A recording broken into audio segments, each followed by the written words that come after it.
Hello beautiful people, welcome back to the channel. My name is Chu and today we're going to be going over some of the best 808 tips and tricks I've picked up this year. I feel like I might know a little bit about this topic. There's a whole lot of depth in this tutorial, so I don't want to waste any time getting right into things. If there's a part you already know or just aren't that interested in, you can use the timestamps in the description and pinned comment or the chapter bookmarks to fast travel between topics. Hit the links in my description for a buttload of freebies including kits, beats, and valuable information on how to make money as a producer. Oh, and please drop a like or dislike and subscribe and leave a comment. All those things help my channel grow and let me know if I'm making the right videos or if there's something I need to change. Thank you so much for stopping by. Let's get started. Baby Keem's most recent studio release, Melodic Blue, makes use of this technique on several songs such as Range Brothers and Gorgeous. I feel like it's a new trend that will be sticking around going into 2022. I've also noticed artists like Kali Uchis and Travis Scott with songs that use this type of bass layering technique. To create this, we need to start with a beat. I'm not going to put you through the pain of watching me make a melody, I'm just going to use one of Jazz Omen's. And that's why I love using loops, because you can work with producers all over the world instantly. We got our melody and now we can add a dope 808 pattern. If you need additional support with designing 808 patterns from scratch, check out this tutorial here.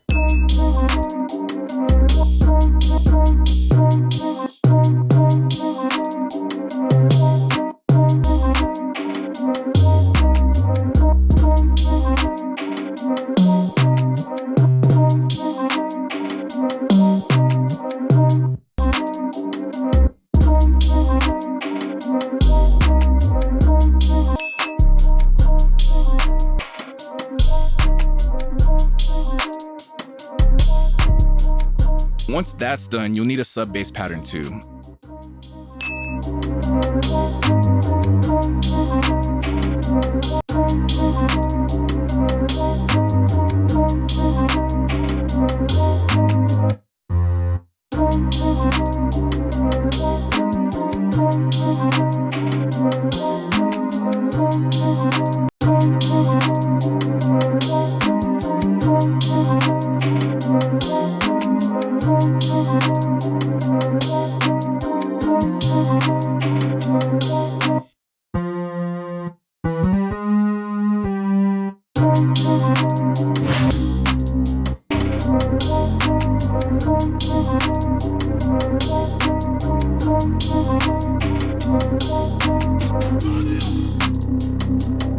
So I leveled the beat off screen, but if you need a solid mixing guide, try checking out this tutorial. It's helped over 50,000 producers just like you improve their mix. Now we've got the general beat structure, the 808 pattern for the beat, and a sub bass pattern that will be layered with the 808. First, let's open an instance of Patcher. For those who don't know, Patcher is a dope sub program built into FL Studio. It allows you to create more complex effects chains without having to worry about running out of space in the mixer. I'm gonna breeze through this, but if you want a more in-depth tutorial on this tool, check out this video here. We'll EQ out all the frequencies under 210 Hz in the sub bass. This will allow the sub bass and 808 to play at the same time without their main frequencies clashing.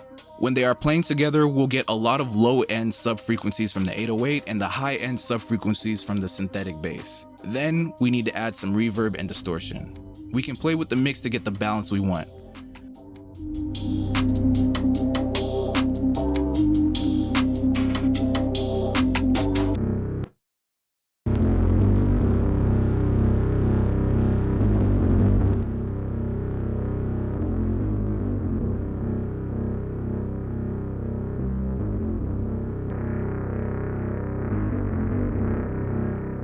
Last, let's add the basic fruity limiter at the end of the chain. And before we finish with the limiter, let's hop over to the 808 and tweak a couple of things. We can roll off the high-end frequencies with an equalizer. This will keep the frequencies of the 808 from clashing with the sub bass, and that's very important for this process. I like to EQ out everything below 30 Hz and anything above 250 Hz in the 808. Keep in mind that these are arbitrary ranges that I change frequently. My primary goal is to get the mix to sit well.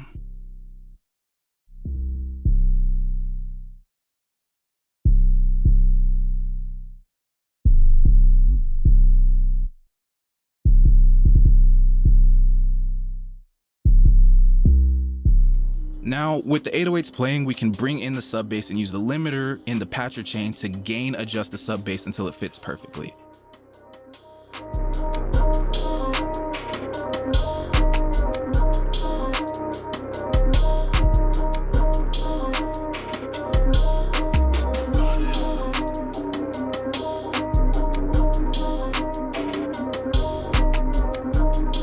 And the coolest part about all of this is that you can easily create a sub-bass breakdown that has all the frequencies of the bass. You can do this by creating an automation for the patcher chain and using it to control the mix of the effect throughout different sections of your beat. If automation confuses you, I have a dope tutorial here that will teach you exactly how to use it.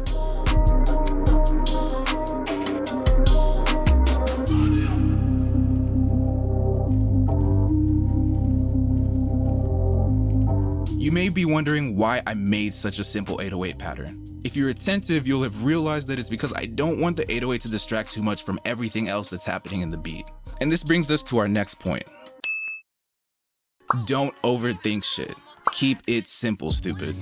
And as always, stay happy, stay healthy, and always be creating. Just make sure No, but seriously, all jokes aside, I really could just end the video here.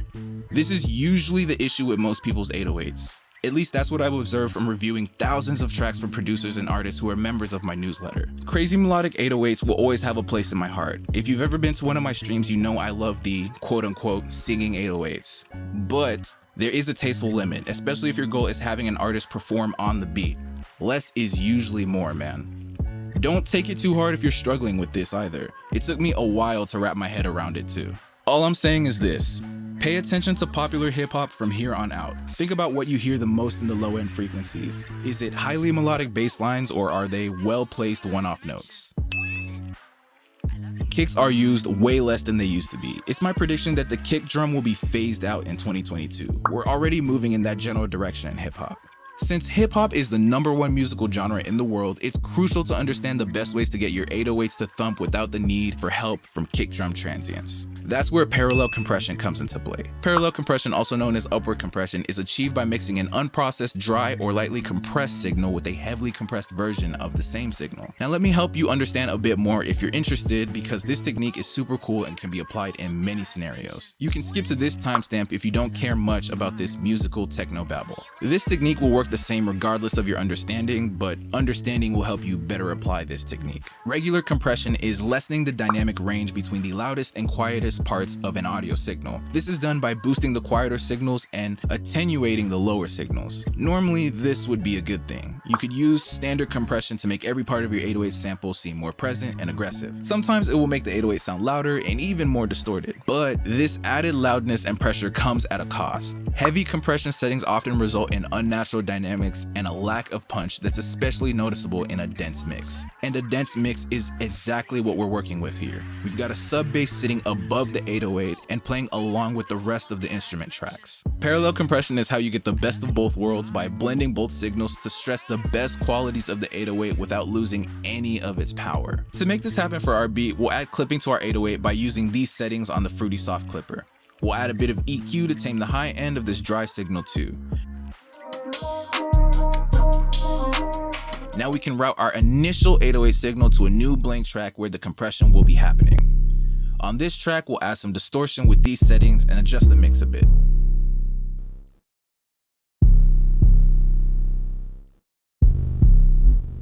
We'll add some EQ to roll off those harsh, high-frequency artifacts.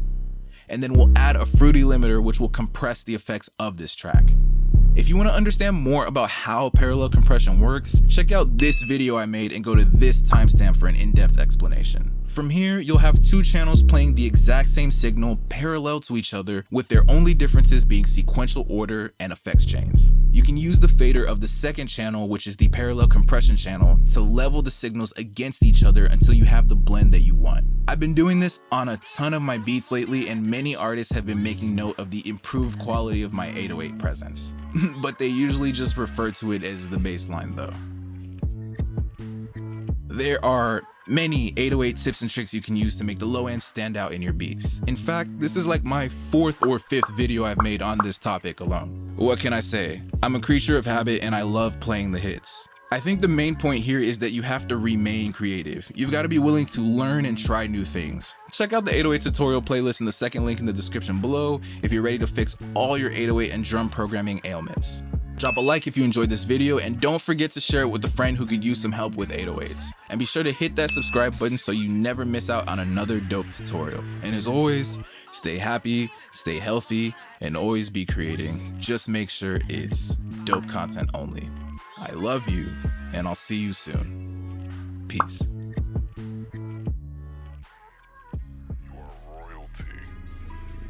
ever let a broke nigga talk to you crazy. Don't ever let a whack bitch talk to you crazy. You are royalty. You are a king. Do not tolerate mediocrity. Do not accept the circumstances life gives you. You can rise above. You will rise above. You are a sensational human being. You have so much to offer